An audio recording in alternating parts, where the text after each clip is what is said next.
Welcome back. Episode number 140 of the number one podcast of social selling based on the latest FeedSpot review. How We're is that? grateful. We are grateful Yeah. for that. I saw that. I get news alerts about mastering modern selling, and I to my email. And Sunday, I get this email, and I'm like, we're number one, and send it to Tom and Brandon, and we're super grateful. Yeah, we were number 5 a year ago. And so anyway, this is and I feel actually very humbled because there's some other amazing shows on this list that are here. So I mean, there's Yep. Daniel Disney and some other people we've had as guests and so forth. Some really, really top-notch shows. So thank you, everybody, and we are very appreciative of that number one ranking. We see, and here's the thing: like, you get Bill McCormick on your show, and then how the Right, heck can you go even higher than number right, one? Like, I mean, right, this is right, an injection into our show right. right here, and we're excited to have you, Bill. It's good No, to no, see you. this level we have to level up, right? When you get to that, you have Right, to level up another notch, got to keep and there going you on. go. So Oh, thanks for having me. Congratulations. That's a great recognition for all your hard work. 160 episodes. Like I can't even 140, imagine. 140. 140. Okay. Well, Yeah. I've got 7 under my belt. So, Oh, okay. yeah. So I'm just starting out. So So if you goals. want a good path, go You've back. got other shows that you've done. You're you're not a spring chicken when it comes to social selling podcasts. You're one of the greats. No, that's right, Carson. All right. Well, If Bill, you can't welcome. tell, You folks, were- we know each other. We can rib each other. So, For get sure. buckle up for another fun episode. Yeah, and Bill was on. We were talking about it. I think like probably back on episode. I think probably around 20, 25, probably Yeah, when somewhere we were around. spring chickens. Yeah, yeah. And I had a full set of hair. It was great Yeah, back in the day. So true. I was anyway, still in diapers. that's right. We digress. Our ranking is dropping as we speak. You're right. We better introduce the guest. That's right. So, hey, before we introduce Bill and get into it, I want to thank again, as always, Fist Bump. Fortunately, Brandon is stuck in a meeting, so he is not here to fist bump with us, but they do a great job of all the production and all that, which also I think has helped everything over the last year. So, thank you to Fist Bump and the team for everything they do. And with that, we're going to talk today about kind of aligning revenue and how do you align organizations and sales organizations to maximize revenue with Mr. Bill McCormick. Bill, welcome. I know you were on, like I said, a 120 so episodes ago, but let's kind of do a quick review who you are, what you do, your company, and then I think we have some pretty cool topics to jump into. Yeah. So in honor of Brandon not being here, what did one flag say to the other? Nothing. Just waved. That's So that's I worthy. yes, Brandon Worthy. I have a whole book of them. So anyway, great to be with you guys again. Thanks so much for having me. I've been in sales for a long time. I noticed the hair. When I first started out in sales, I wasn't good at it at all. Back in the 80s and 90s, yes, I'm that old. It was all about, if you could get the grocery manager tickets on the third baseline for the Yankees. It wasn't about what you were selling. I didn't like that, and so I got out of sales. Fast forward to 2013, my wife is in the print and promotional product space. Her boss dies, and we start our own company. And guess who became the de facto salesperson, because he's the only one that had sales experience, even though it wasn't good. But I was still the best salesman on the team because I was the only salesman on the team. But my wife had the forethought to look at this thing called LinkedIn, because she didn't want to call any of her old customers. Like, she didn't want to try to set appointments by cold calling them. So she found out she could contact them on this site called LinkedIn. And she's like, you got to get on it. You have to get on it. And so it's all cause of my wife. And so I started using LinkedIn 2015, 16, 17, was very successful in using that with our company. And began to learn from some of the great names in social sales training and LinkedIn training. And that led to me saying, hey, you know what? I could do this myself, and started my own company. Has been kind of a roller coaster with that. The last time I was on, I was working with our good friend Larry Levine and Daryl Amy at Selling from the Heart. And that was great. I love that. I learned a lot from that. But I had some of my old LinkedIn clients calling me, hey, can you help us with this? And I had to kind of make a decision. I couldn't do both. So I got back in. That's when DigiSales was born. And, and that's what I've been. Yeah. I try to get out and they just pull me back in. But my focus shifted. And I used to be part of the echo chamber that thought that social was the only way. And it was definitely an echo chamber. But what happened was I would get on these calls with clients and they would tell me how cold calling was working for them, or in-mails were working. Their email marketing campaigns were bringing them tons of business. And I'd scratch my head. I'd be like, but all the people I talk to say that's not supposed to happen. And so I was able to pull myself out of the echo chamber and realize that all selling is social. There's a social element to every sales methodology out there. And so that's what I bring to my clients. I work mainly with sales teams or individual producers, solopreneurs, small business owners. The idea that, yes, you need to be in social, especially if you're in B2B, but it doesn't have to be everything.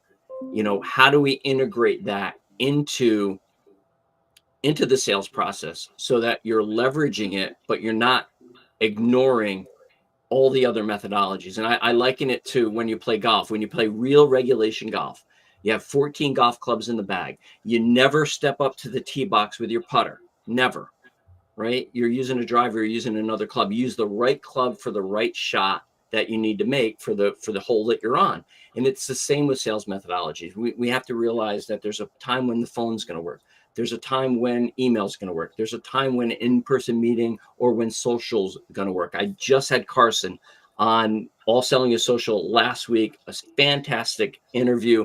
And he talked about that 9-figure deal that he got, and the fact that while it started on LinkedIn, he used everything. He used every club in the bag to bring that home. So that's where I am now. I'm living my best life, sitting in my little office in New York where it's finally gotten over 60 degrees. It's like 80 here today. Last week we had the heat on. Today we're looking to turn the air conditioner on. But I just really enjoy helping people understand LinkedIn in a way that can help them further their revenue cycle, further their sales process, and make true, real relationships, not just spray and pray. I think Mother Nature has been a little fickle this year, wouldn't you say, Bill? My God. A couple of things I wanted to say, and then Tom, right back to you, man. I think you've outlined why I'm a heck of a lot better social seller than golfer, but I also love how you called out, what I think our friend Mike Weinberg would call the social selling charlatans, where, it was social is the only way. And that's what I love about Bill's approach. It's all selling is social. We got to meet clients where they are. Tom, back to you, man. No, I'm just curious, Bill, prior, maybe before or before you were working with Larry and you restarted your new company, were you very LinkedIn focused? Were you like a one club man, so to speak? As that was your viewpoint? And then you kind of looked at that and go, wait a minute, we got more clubs in the bag. Let's take advantage of these, the fact I got 14 clubs in the bag. Yeah, totally. I was a social selling charlatan. In fact, I remember listening to a podcast, and Mike Weinberg was one of the 4 or 5 guys that were on. And if I said their names, they're all top sellers, and they were hitting the social selling charlatans pretty hard. And I remember getting offended, right? Because, but everything they said was true. And what happened was, as I started to meet with clients and rather than come with my preconceived notions and come from my echo chamber of this is how you have to do it, I came with curiosity instead of criticism. I started asking questions. I started saying, hey, so what's working for you? What's not working for you? And when they told me that InMail was working, I didn't say, oh, well, it's not supposed to. It only gets a 20% open rate. Why are you doing that? You shouldn't be doing that. I was smart enough to shut my mouth and say, wow, that's interesting. Tell me more. And it opened my mind enough to see that I didn't know everything, and that, we're going to talk about buyer centricity and the fact that, we have to realize that we might have all the training in whatever we train in, whether it's sales process with a phone or in person or whatever it is, or social. But that's not the reality for our buyers. They have a reality in their geography. They have a reality in the industry they're in. They have a reality in what they sell. They have a reality in the economy.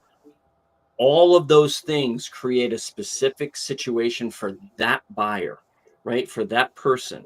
And we have to meet that need in a way that is honest, is authentic, and ask questions. Say, how can I help? But not how can I help you sign an agreement with me or pay me? How can I actually really help you?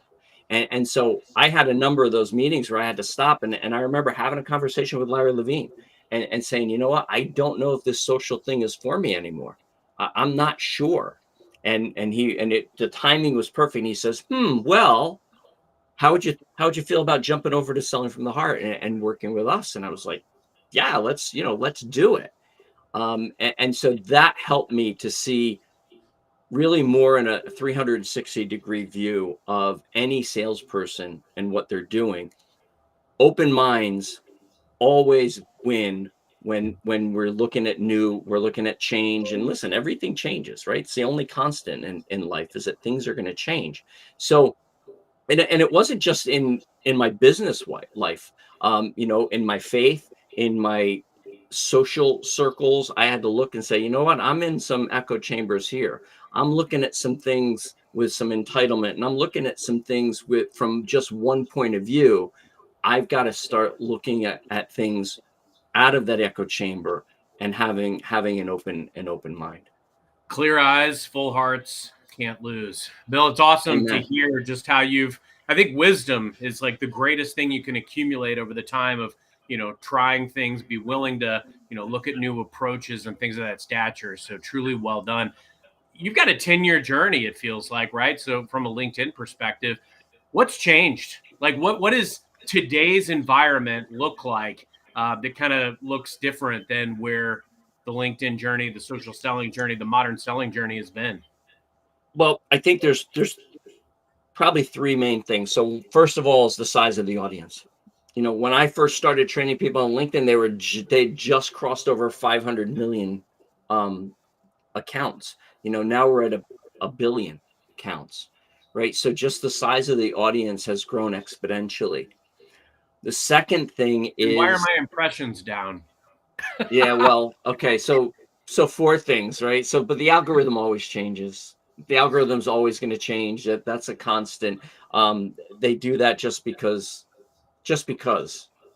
And if you talk to people who train on Facebook and on Instagram and on TikTok, same thing.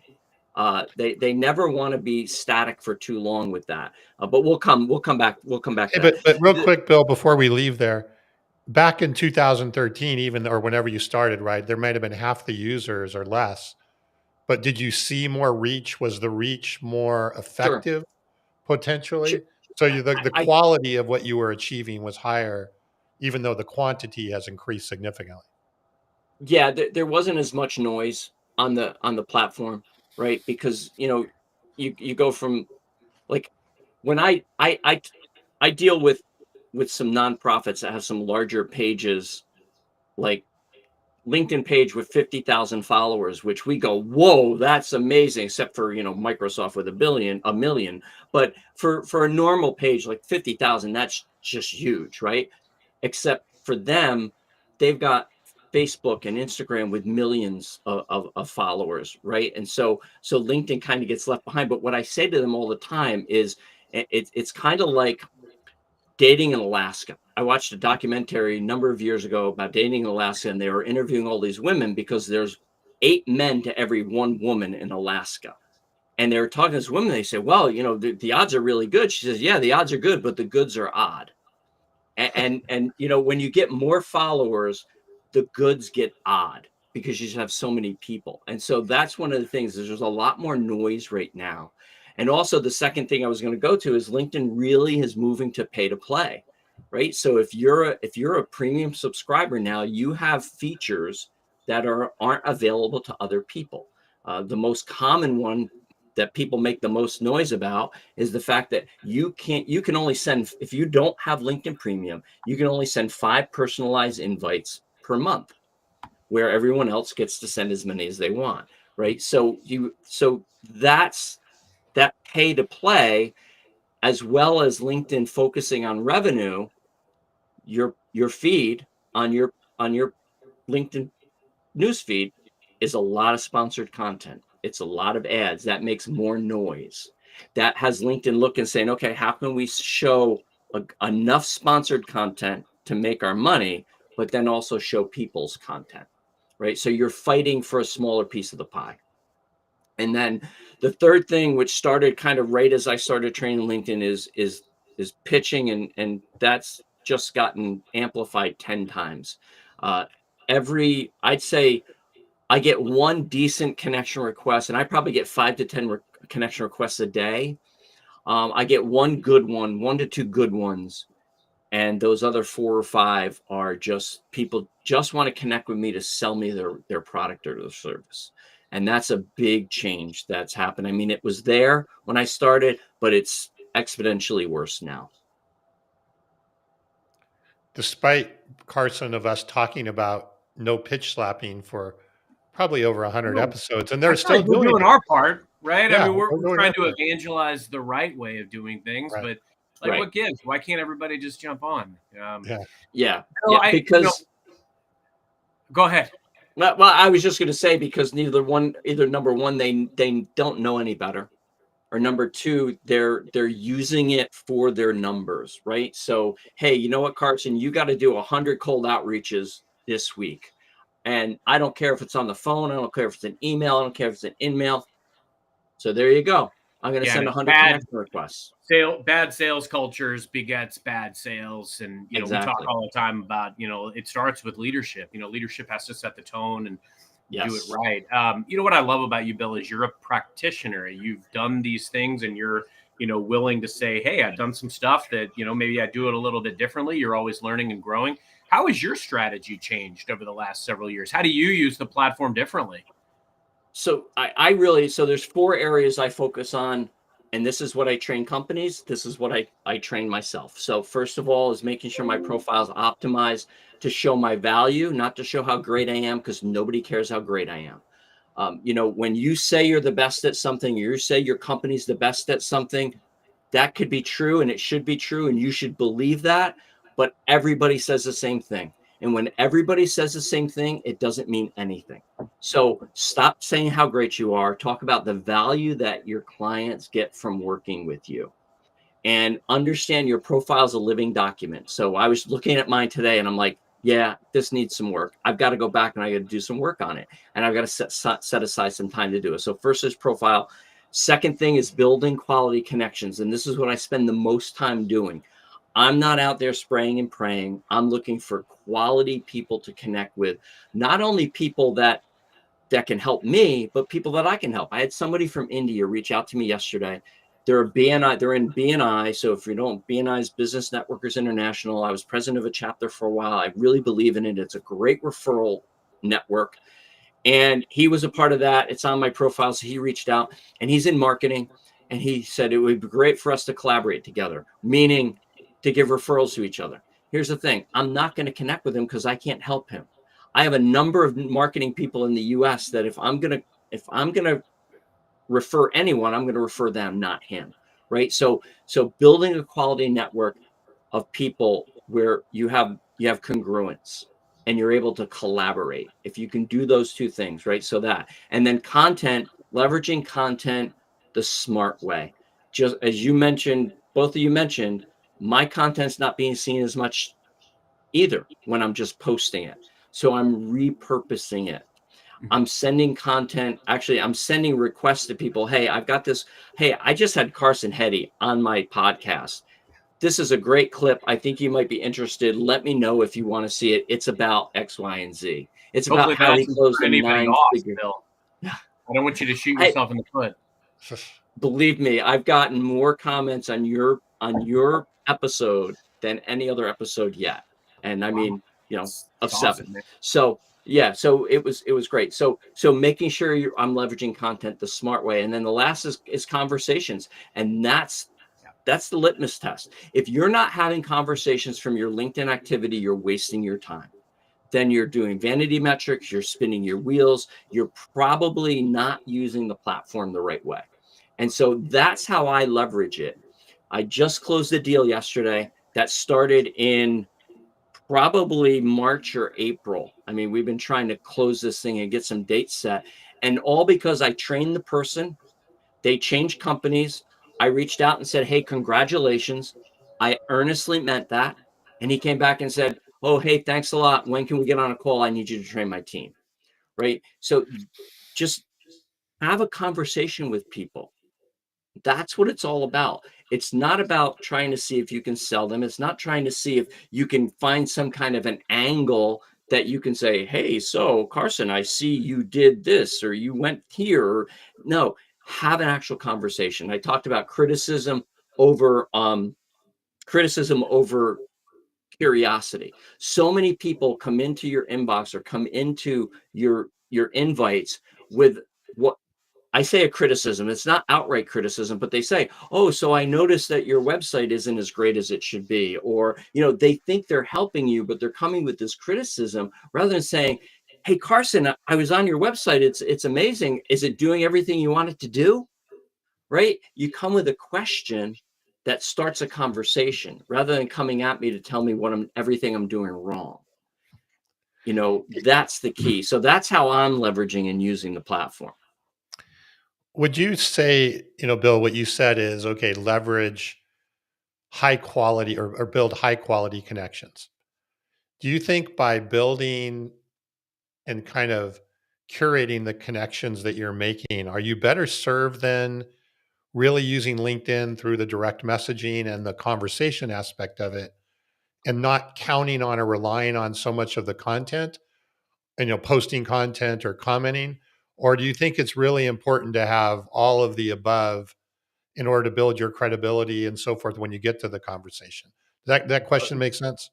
Yeah, it does. And it's a great question. And I would have said before all the above, but I think there has to be layers to it.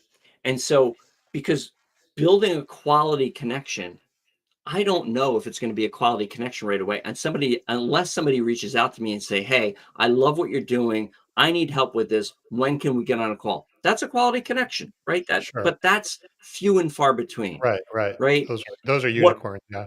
Exactly. What I want to do is start by building a relationship.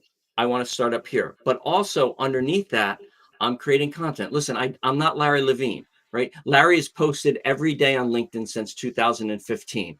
It's Hmm. probably some kind of a streak. It should probably be in the Guinness Book of World He's Records. like the Cal Ripken of LinkedIn. Exactly. And you know what? And I was like, oh, I got to do that. No, I don't have to do that. I'm Bill McCormick. I'm not Larry Levine, right? So I look for how can content, the best time to post, all right? And everybody's ready for this, right? Are you ready? Everybody wants to know what's the best day, the best time. Here it is. It's when you have something smart to say. Exactly. When you have something to say, it's the best time to post. You can find all kinds of stats that can tell you every day of the week at every time is the best. It's you realize that they're compiling that stat over millions and millions of posts. It doesn't work. The best time to post is when you have something to say. And so I post, but I'm not posting sitting there going, oh, please, please convert to something. Oh, please, please, somebody read this. Oh, please, please, please, somebody like it. Oh, please, please, please, somebody tell me how great I am. I'm not doing that. I'm posting it out there. And then I'm using it in a newsletter. I'm using it in my email. I'm using it in other places so that I get the best bang for the buck out of that content. And then I'm making sure I'm having conversations. Here's what happens. People post things and then people comment on that post and they ignore them. They never say thank you. They never comment back. It's like, Tom, if I walked up to you in a networking room and introduced myself and asked you a question or made some comment and you started answering me and I turned around and walked away. How rude would that be? But yet we do that in the digital space, in our comments. When people just want to have a conversation, I love what Bob says, 69.3% of all statistics are inaccurate. Couldn't agree more.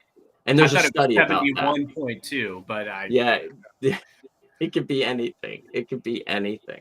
So Bill, how do we win more people over? Like what frustrates me the most about social selling, modern selling, whatever you want to call it. I've trained and coached this in 11 countries. I've presented this to so many different sellers and sales leaders, but I've never, the adoption rate is like, it's almost like this, learning a new exercise or a new muscle, or like the first time that my wife convinced me to do yoga, where I was like, this is for the birds. I'm not doing this again. I'd rather go to the gym, like that kind of thing. How do we get people to adopt this more frequently and do it the right way? So first of all, we go back to leadership, right? So I train a lot of companies, and some companies I know from the outset that it's probably not going to work, right? Not because it's what I'm training is not going to work. It's that they're not going to do the work, right? Because the leader doesn't come to the training. They're checking a box. They're like, oh yeah, we need to do something with LinkedIn, call this guy and set it up, and somebody does it. And it's like, yeah, okay. So leaders have to take the responsibility to understand that this platform is not going away. I mean, you know that better than anyone. Microsoft spent $26.2 billion on the platform, and it's making, so one stat I saw, 2018, $5.5 billion in revenue, LinkedIn. 2023 was the last year I saw numbers for 15.5 billion. They tripled the revenue. It's not going anywhere. So how can we use it the smart way and not use it as just a place really as a database, right? Because that's how a lot of people are using it. They're using it as a data, which that's what it is. It's a database. You can search by title. And so, you guys probably get it. I get it all the time. All these people want to connect with me because they want to help me with my podcast. They want to produce it. They want to do, of course, they're not going to do it for free, right? Without any curiosity, right? So they're using it as a database rather than using it as a networking room where you can meet people and you can interact and you engage with people. So it's got to start, and it's got to come from the leadership.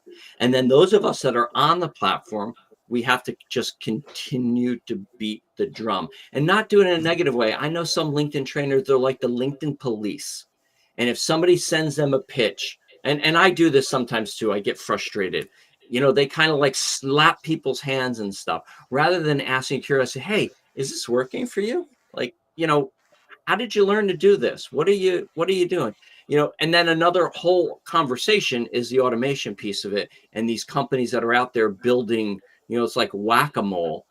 All these companies that come out with all these automations, how you can send thousands of connection requests. And, I get a lot of them on Facebook that come up, LinkedIn, get 10,000 followers in a week. I don't want 10,000 followers in a week.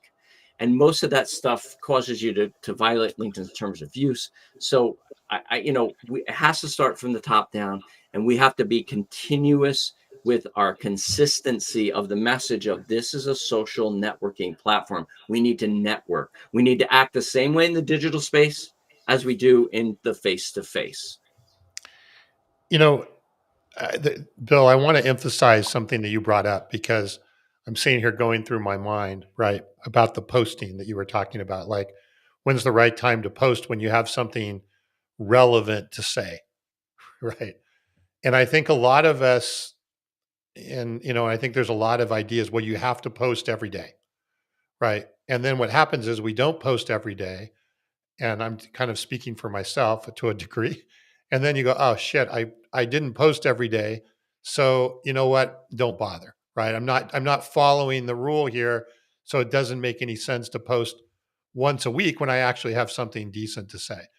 What I kind of liberating what you're saying is, hey, rather than thinking about how often you're posting or whatever, think about, hey, when I have something that's relevant, that is worthwhile posting, that might be once a day, it might be once a week, it might be once a month, who knows?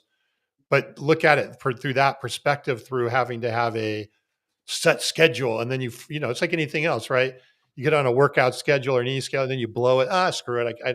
I blew it. I might as well go back, and then you kind of, lose that habit that's there. I think it's Yeah, very liberating. and so you talk about habit, and it's, I mean, you have to build consistency. And so, we talked about the algorithm loves consistency.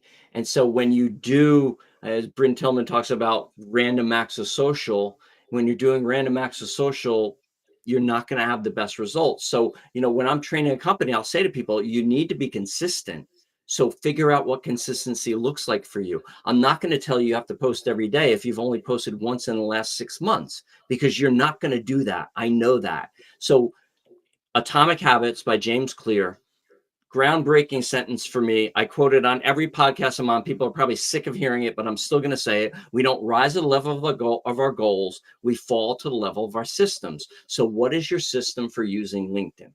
Are you going to say, I'm going to do it twice a week, right? So twice a week, if you're just starting out, you can do everything in 15 to 20 minutes between checking your connections, sending some connection requests, posting some content, and engaging with people. You can do that very quickly. And then how can I consistently ramp that up? And if you miss one day, here's the big key.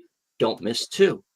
Just come right back and get back on the horse and keep going, right? Because it has to become a part of what we do, muscle memory, right? We just have to train ourselves to do it. But don't post just because it's your time to post. Don't make something up. Don't go to ChatGPT and say, write me a 35 or 50 word social media post on X, Y, and Z, because it's not going to be good. And people aren't going to like it, right? If you're using ChatGPT, use it the right way. Listen to how Carson uses it. He changed my mind last week when we talked, and I've been using AI a little bit more. But the thing is if you want to know what to post on, go look at the problems that your clients are having. What are the emails you're getting from your clients that say, hey, this is what I'm struggling with. This is a challenge we're having right now. That's prime content for you to write about. And so you just have to capture that and set up a system that says, this is what I'm gonna post. And yeah, it helps to have goals, but it's more important to have systems. The power and the growth of LinkedIn over the years. I mean, you look at Sales Navigator, and I do a lot of training with LinkedIn and, for them. And it's fascinating, the signals that you can get, the ability to create a curated feed in Sales Navigator to show you a certain subset of customers. And, when a new executive is named or a new post is made or they're in the news or whatever it is, like these are things that we can react and respond to quickly. They make us better. Same thing with AI. And that's what we talked about on Bill's show recently was it's all in the prompts. I'm leveraging it to make me smarter in the moment. So that's like, taking my prep time where I might have prepped for an hour for a call before, I can do it now in seconds. And it just makes me smarter in the moment. But I think what I really want to dive into, Bill, I couldn't agree more that we have to invoke a conversational bid to connect with people as opposed to, the pitch slap and, just some of the easy. I think sometimes people gravitate toward what is easy. And that's why you get all the helpers in your inbox saying, hey, let me help you with this. Let me help you with that. How do we reclaim the social and social selling? I think my story. Like I know that it isn't always easy. I had a manager years ago when I was doing this. They didn't like my social selling, LinkedIn prospecting. They didn't like me. And they ultimately ended up trying to get rid of me.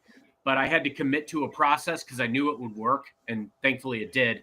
But like, how do we get people to reclaim the social in social selling? Because that's at the heart of it. We have to put people and relationships at the forefront. How do we convince people to do that? We have to treat people the same place in the digital space as we would in the face-to-face. COVID changed this, right? There was a marked difference between 2019 and 2020 in how people acted on LinkedIn. We saw some pitching, we saw that a little bit, but suddenly all the people who were cold calling suddenly couldn't do that. There was nobody on the other end of the phone. And so they ran to LinkedIn. And they started, again, using it as a database instead of a human base. And so the things that we're doing, we would never walk up to somebody in a networking space. I would never walk up to Tom if I was a web designer and go up to Tom and say, hey, I was looking at your website and man, do you need help? Right? I wouldn't do that, right? But yet it's okay if we do that in an in-mail, or we do it or even in emails. Just look at what you're saying. And again, we're coming with criticism. And I'll never, so one person that I consult with, he sent me this email that he got from a guy who had this whole system on content. And it was a screen share, a Loom video of this guy taking my friend through how his LinkedIn content wasn't up to par, and it could be better, and all this stuff. Well, the person he was critiquing has over 36,000 followers. They post regularly. They get clients from LinkedIn. They're very successful. I go and look at this guy who's doing the critiquing. He's got like 700 followers, which, I mean, that's not a big deal, but he hasn't posted in 6 months. He's got this golden content equation, but he doesn't use it, but he's telling other people. We would never do those kind of things with people face to face. So why do we think it's okay in the digital space? When you're looking at someone and you think, okay, this could be a client for me. I'm okay if you want to reach out to them and say, I can help you. How can I do that? But just understand that when you're doing it that way, you relegate, no matter what you sell, $1 million software to a $5 widget, you're relegating your product or service to a commodity and a transaction. Why not come with curiosity and start having a conversation? And people struggle, and Larry talks about this. There is a real deficit in people knowing how to start conversations and have conversations with people. And so we have to get back to that. We have to learn how to talk to people, how to ask questions, how to be passionately curious about people without being creepy, but with authenticity and really wanting to know more about them. And when we can do those things, I think we bring the social back. And, we just have to be open to people. So let's look at the other bag, or the other clubs in the bag, right? What we've been talking about is using LinkedIn. We can call that our driver, right? We're using it the right way. We're leveraging that in an intelligent way. What are the other clubs in the bag that you found, and how do you incorporate them? And is LinkedIn, I guess, is LinkedIn kind of the center of all of this? Do the other strategies and other things revolve around that, or are they, basically independent? For me, they do, right? But Okay. again, this is where we come back to every situation is different. All right. I'm a LinkedIn trainer. Of course, I'm going to use LinkedIn the most. I need to show people that I know how to use that club, right? But the other clubs are the phone, email, or copy, in person, video. I think those are the main ones. And so where do they fall in? Well, where are they going to work? I don't cold call. I never cold call. I will never cold call. It's not a club that I don't know how to use it. It's kind of like my hybrid. I can try. I'll top that thing every single time. I'm just not going to use it, right? I don't need to cold call people, and that would be a waste of my time. I'm a solopreneur. I'm all by myself. I can reach out to people on LinkedIn. That works for me. But I'm sure we have people listening and watching this. They've got to cold call. It's part of their job description, and they've got to do it. So how can they do that better? Social will help them make a warm call instead of a cold call. If you connect with somebody on LinkedIn, there's that piece of it. Email marketing, that's all about automation. I used to say all the time I was against automation. I use email marketing now, so I'm not, but I use that for information. I'm never going to do, well, I shouldn't say never. I do some selling via email automation.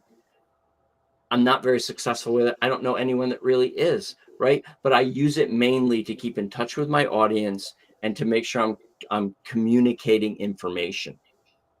In person is the best. I love in person. I'm going. I do some training. My wife had about 75% of my wife's business in Bermuda. I've got a trip there the end of this month. I'm scheduling meetings now. I can't wait because they love to meet in person, and so all of these things work different ways, and we need to know and be able to do them all. But I think for all of us, there's probably one predominant way we do the most, whether it's cold calling or like in person. If there are people listening that are selling payroll services or point of purchase, swipe cards and payment systems, they're door pullers, right? So they're going into businesses every day and pulling doors. Their clients aren't on LinkedIn. They've got to get good at that. But it's not to say that you don't know how to use every club in the bag. I'm not good with my hybrid, but I know how to hit it. Right. So make sure you know, because listen, there are people that I was doing a training in Las Vegas in the promotional products world at a huge trade show in January of 2020. And one of the things I was talking about, I was how to use LinkedIn to find your prospects and to engage with them.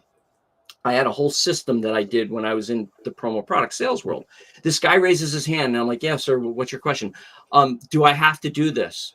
I'm like, what do you mean? He said, well, I cold call now. I said, okay. And I think I got him, right? I say, what's your success rate with cold calling?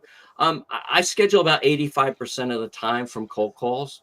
And after I got up off the floor because I fainted, I'm like, keep doing what you're doing, right? You're amazing at what you're doing. This can help you. But guess what? 3 months after that, he couldn't cold call anymore. He had to do something else. And this again comes back to the echo chamber, right? We have to make sure that we know how to use all the clubs in the bag. Get good at a couple of them, because those are the ones that you're gonna use the most, So if you're a cold caller and you have to cold call, then follow people like Mark Hunter and Jeb Blunt. If you have to do email, follow people like Liz Wendling, who talk about how to do that the right way. If you have to do social, follow people like Carson Hetty, who's closed a 9-figure deal that started on social. Find these people and learn from them, become students, but keep in the back of your mind, I may have to shift. Okay. If LinkedIn goes away, I'll retire. Okay. I'll be done. I won't, I'm 62 years old. I'm not going to learn something else. But hopefully Carson will give me a heads up if that's going to happen. I think he'll know. It's as long as it doesn't violate any of my insider trading stuff that I sign. Bill, what I love about this too, there's so much has changed with LinkedIn and just kind of the different ways that people use it. I'd love to hear, like, as you have these conversations and you do these trainings, what are some of maybe the new tools or the new features that you've used over the years, are also like the aha moments for people? Like, things that I enjoy doing. I love posting like short videos because they'll get a lot of play sometimes. I love the featured content where you can post things where when people go to visit you, they'll see that featured content. I started a newsletter. Every time you post to that newsletter, everybody who subscribes gets notified that you posted to it. There's a lot of things, smart links, the ability to get telemetry based on, a link or a document that you drop into smart links, which is part of Sales Navigator, that you can get out and you can see exactly who viewed what you sent out in like your newsletter or whatever else. But what are some of the other things like that you use, or maybe like people really gravitate toward in your LinkedIn journeys? So I love Sales Navigator. I actually just got rid of smart links because I was finding people just weren't opening my links. And so it just didn't make sense for me to have that. But I love Sales Navigator and its ability. And I'm working with more companies now that are finding and using that. Because of the fact that, number one, you can save searches, you can create lead lists and account lists. I'm working with companies that don't have CRMs, and so they're using that as their CRM. And you mentioned before, a cultivated news feed, a news feed that's predicated on just the people I'm interested in, not all the noise that's over on regular LinkedIn. But one of the newest features they just came out with, it's only in the US right now and only for business premium. I'm a little ticked off at them for this. I went back and forth with them. But you can have a scrolling banner image now with up to 5 images. And I actually saw it on a LinkedIn employee's that I knew, and I reached out to him. He said, "Oh yeah, it's new, it's coming out." And then when I reached out to them, they're like, "Oh yeah, only for business premium." I'm like, "Wait a minute, Sales Navigator, I pay more." Like, and oh no, but you get other things. But so that's a big one. The ability, the featured section you mentioned, if you're business premium above, you can add recommendations to that or experience. So in my experience section, I don't just put my titles and my career journey. I actually put deliverables from my company. So when people look at that, they see what it is I do. So when I added my podcast, I put that in my featured section so people would see it. The newsletter, huge way to get out the word every week to people. People subscribe to it.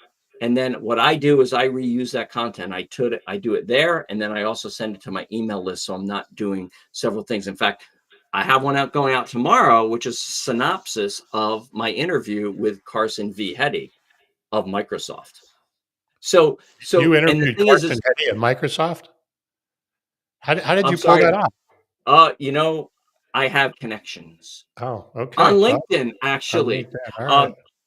Um, and so one of the new things that are coming, and I don't have it yet, is you're going to get in better analytics from, for example, if you have a custom button on your website, like visit my website, you're actually going to start getting analytics of how many people went to that site from LinkedIn.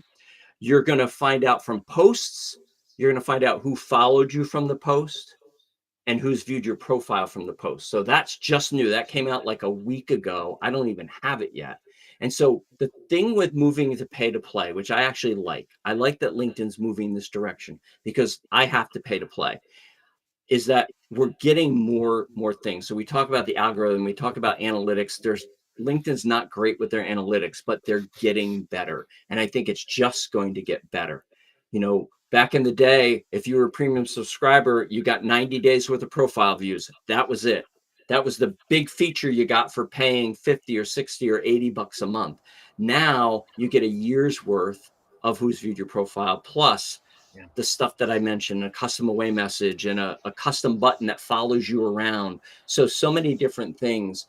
If your listeners aren't premium members yet, I would suggest they start looking into it, because I think they're really moving in that direction. And I think you're going to see even some restrictions maybe coming. That's just a guess on my part. But I think that those that pay will be able to play more.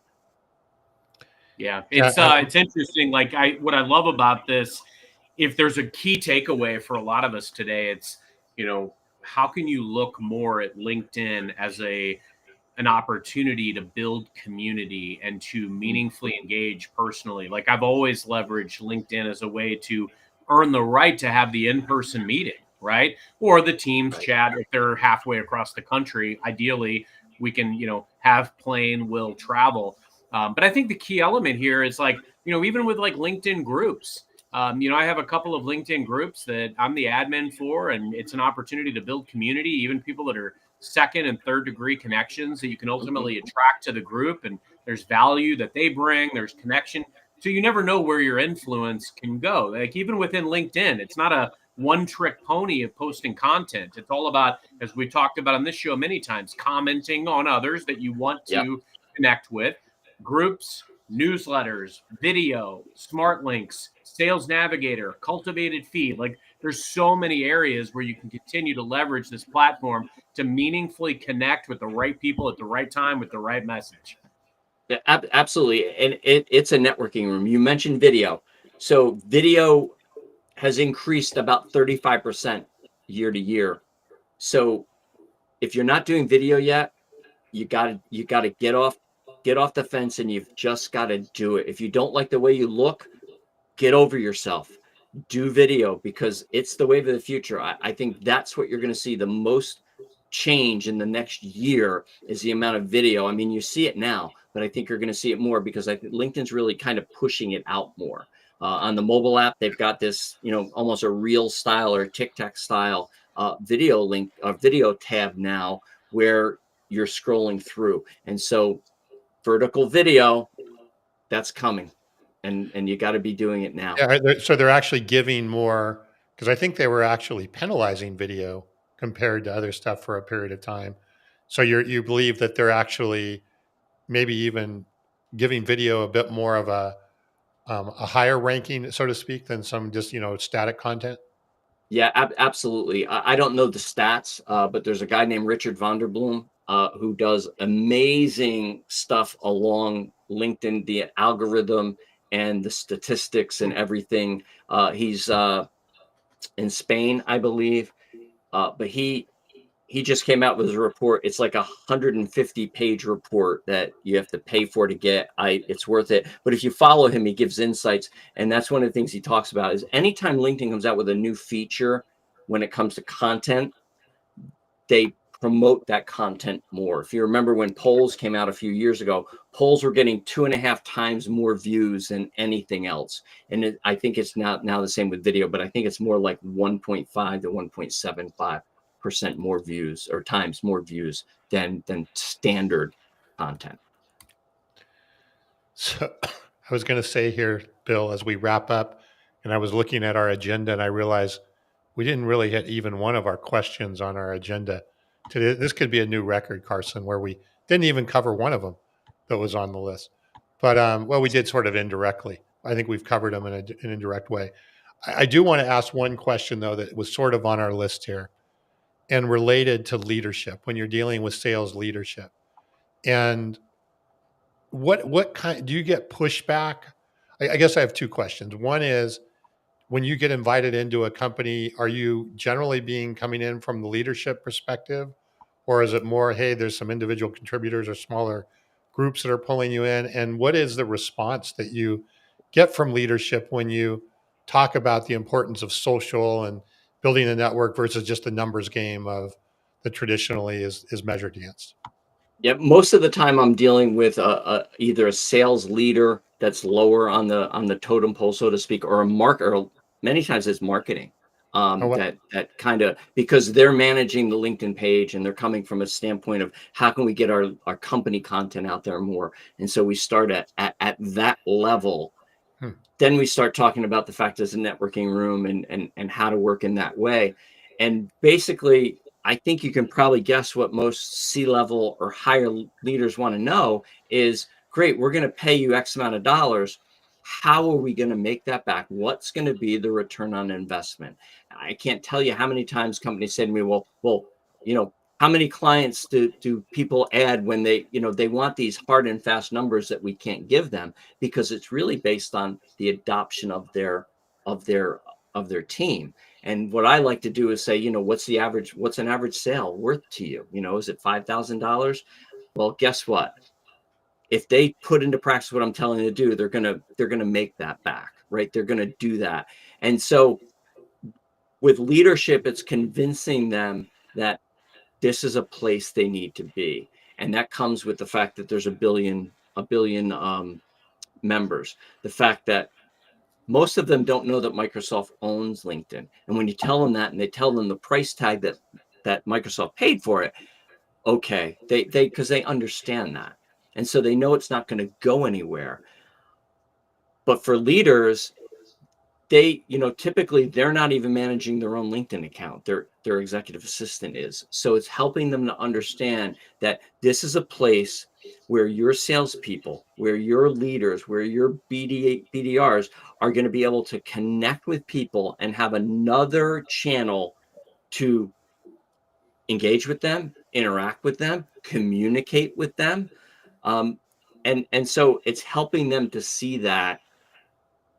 And it's sometimes I win and sometimes I lose. But even a lose isn't a loss. I just had an organization I've been working with since February. And it was, yep, we're going to do it. We're going to do it. There's scheduling issues. And then yesterday or Monday, it was, hey, listen, so we decided to go in another direction. But it wasn't a loss, right? What direction is there? Right. Well, so they've got somebody internal. They've got somebody internal. They've got somebody internally that's going to be doing it. And so I said, how can I help that person? Right. Yeah. It's not a loss. It's a win. I'm going to come up alongside of them and I'll be here because LinkedIn always changes. And they know that. And they said, hey, we appreciate you. And that's great. And here's the thing. What I do is I try to make everyone in the organization a collaborator. right? And I make sure that we're congruent. They're not the competition. So when we use things and we say, well, I lost that deal, well, that means the customer won. That means that we're fighting against each other. No, we're on the same side of the table. We're working together. And so if it's a no now, it could be a yes later. It could be, many times I'll talk to a company and then somebody will leave and then I'll be in there. Just had a call today with somebody in Bermuda. They were with another company. They came to the new company. Hey, we need you. This is what's going to happen. So we have to look at our clients as collaborators, right? We're on the same team. We want the same goal. And by doing that, yes, I get pushback, right? It always happens. But then down the road, when things change, when the training they do internally falls apart, right? Now I can come out not with "I told you so" and not with "oh, well, now the price is doubled," but I come back with, "Great, how can we work together? What can we do together?" That's what your clients want to hear. We were going to talk about the buyer, the fact that it's the buyers that are driving the train right now, right? That's how we keep them in charge. We let them know we're there to help them, really help them. And if we get paid for it, great. I mean, yes, we all want to get paid for it. But first and foremost, I want to be a resource that can point them in the right direction. And hopefully that direction is to me. But if it's not, I'm okay with that. It's going to come eventually. We can't make people buy. We just can't. Yep. Carson, any final comments, questions before we wrap? Buyers are better enabled than they've ever been, and they need us differently. But your buyer is most likely out on LinkedIn, and it gives you the ability to see what they care about, what matters to them. And ideally, that's how you can, as a seller, show up better to be more of value. And if you do that and keep that at the heart of everything you do, you can't help but be successful.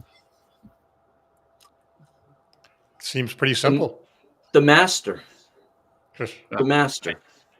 I wouldn't go that far, but man, Bill, we go way back. I'm so grateful that not only to get you back on the show, but just to continue to learn from you. Richard Vonderbloom has another follower today, thanks to you, and I continue to be a student and study what is working and how to get better as we hone and master our craft here. So thank you for helping bring additional value out of LinkedIn. I'm a shareholder, but continuing to bring better value because it ups the game of sellers out there everywhere. I appreciate what you do.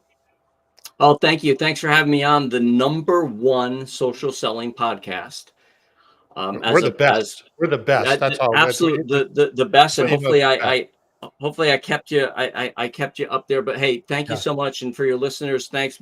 Follow me on LinkedIn. Connect with me. I was going to say, LinkedIn. where can they connect with you? Obviously on LinkedIn if they want to learn more. Definitely on LinkedIn, and search the All Selling is Social podcast, which is on Spotify and Apple Podcasts, also on YouTube, and some great episodes by some alumni from here.